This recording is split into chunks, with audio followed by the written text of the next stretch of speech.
docteur Aline Diouf, membre de la Convergence des cadres républicains CCR et responsable aussi politique à Kaolack maa ngi lay nuyu di la bàyyi nga nuyoo ko internet nayleer.com. maa ngi leen di nuyu waaye nayleer.com di leen gëm di leen sant ci seet bi ngeen ma seet si di ñaan yàlla sunu waxtaan bi nekk waxtaan boo xam ne ni dina leeral lu bari ci landerneau politique yi. loolu la ñuy ñaan ñun loolu la ñuy ñaan te am nañ ci yaakaar ñu ngi ñaan yàlla mooy joxe ndam comme le disent les lutteurs yàlla mooy joxe ndam ñu ngi ñaan yàlla jox ci ndam au premier tour. am nañ ci yaakaar parce que président liggéey na ko te aussi ñëw nañ avec une coalition très forte tey boo xoolee tey coalition bi nga xam ne moo composé moo nekk autour du candidat son excellence monsieur le président Macky Sall da ngay gis ne tous les grands partis de ce pays-là sont sont dans la coalition te loolu depuis le Benno Bokk Yaakaar ñu ñëw yeneen personnalité politique ñëw andi ci ñëw bokk ci pour dooleel la coalition Benno Bokk Yaakaar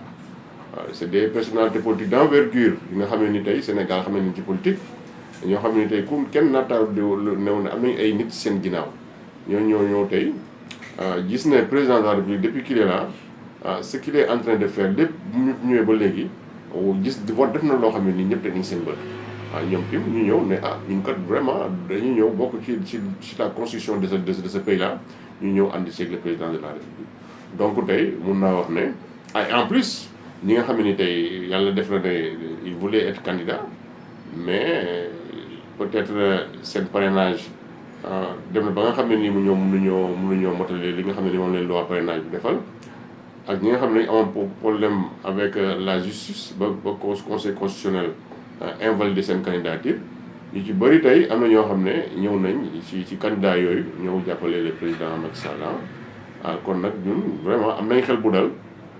liggéey bi nag day continuer parce que ci campagne lañ dem wane li nga xam ne nii moom le président def depuis bi fi nekkee ba léegi sur le bilan bi ci phase 1 PS PSE tout ce qu'il a réalisé dans ce pays là danañ ko wane ñi sax ñu teg seen bët mais dañ gën a fësal nit ñi gis ko ak aussi li nga xam ne ni moom la dama def buñ ko joxaatee pouvoir mooy les perspectives tey te perspectives yi buñ ci duggee da ngay gis ne Sénégal yi kat bu ñu ko déggee nañ xam ne kii kat jot naa jox deuxième mandat parce que perspective lu leer la perspective yoo xam ne ni dafay amal njëriñ askan bi la perspective yoo xam ne ni dafay teg Sénégal sur les rampes de l'émergence. mais naka la ñuy ragale mais ñooñu mun leen ragal parce que ñun boo xoolee suñu coalition bi depuis élection depuis 2012 ba léegi ñooy gagné élection yi te coalition bi wàññeekul dafa yokk donc kon ñun mënuñoo tiit Idrissa Seck xoolal la amoon élection présidentielle yi passé ak ces élections législatives coalition la demee woon donc ñu ma ci revenir yéen xam ngeen ko Sonko aussi ci forest yi la amoon pour nekk député donc tey ñooñu nekkuñ ay forces yoo xam ne ni tey mun nañu tiital sincèrement tiitaluñu dinañ leen respecté nag en tant que adversaire mais nag aussi ñun amuñ kenn koo xam ne rek yaakaar nañ ne mun nañu tiital booy li nga xam ne ni tey dinañ ci egg muy la victoire au soir du 24 février 2019. c'est-à-dire quand boo nekkee da ngay def politique fépp foo xam ne yaakaar nga ne mu fa am ay voix de plus rek da nga koy uti loolu lañ seeti ay booy noonu lañ demee seeti aussi ñëw waxtaan ak Aïssata Tall Sall ñeneen lañ demee aussi waxtaan ak yeneen personnalité politique yi nga xam ne ñu ci Sénégal donc loolu ku politique ku nekk da ngay uti ay nit te ay dëmboy ku nekk xam na taxawaayam dans ce pays là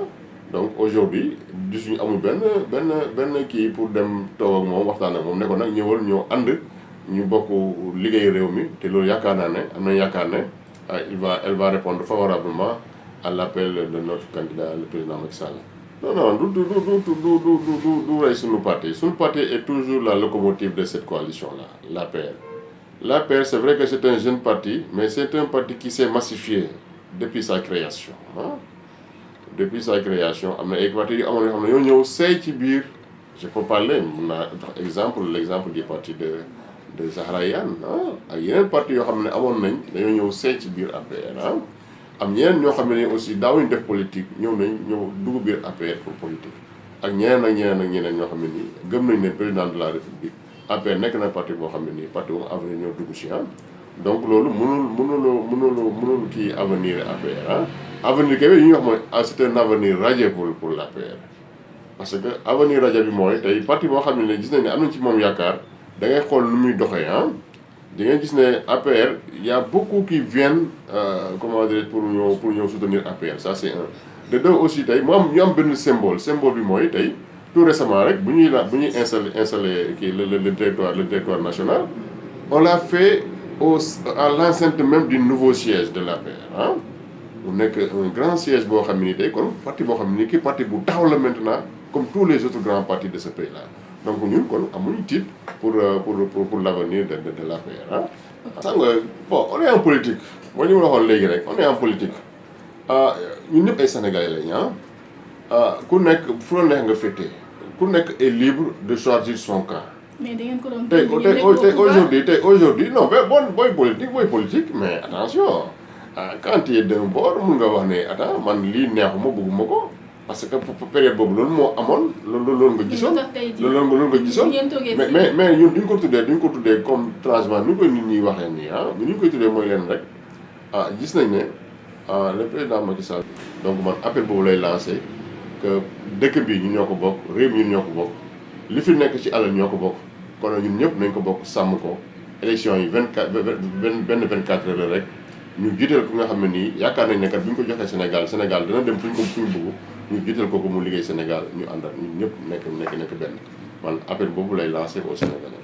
waaye sama mot de la fin mooy gërëm leen sant leen ci interview bi nga ma defal aussi di lancer un appel à tous les militants et militantes de l'APR ñu yaatal seen dënn pour accueillir tous les autres comment dirais-je ñi nga xam dañoo ñëw pour soutenir suñu candidat Macky Sall di lancer un appel aussi à tous les partis de la coalition ñu ànd def campagne bu mucc ayib bañ a répondre la provocation ñu dem au soir du 24 suñu candidat gagné ñu jël réew mi teg ko ci yoon bi nga xam ne ni tey mooy yoon développement. D'accord monsieur Diouf, un mot pour nayler.com. waaw Nayler maa ngi leen di gërëm di leen sant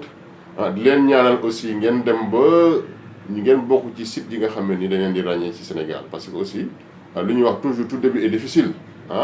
début dana am ay balbutiements am et tout mais nag comme ngeen gëm ko rek teg affaire bi ci yoon respecter la déontologie et puis aussi def di professionnalisme loolu laa leen di digal te loolu bu ñu ma defee incha allah le marché est là ñëpp xaj nañ ci et incha allah ça va venir incha allah loolu laa leen ñaanal succès laa leen ñaanal ak développement.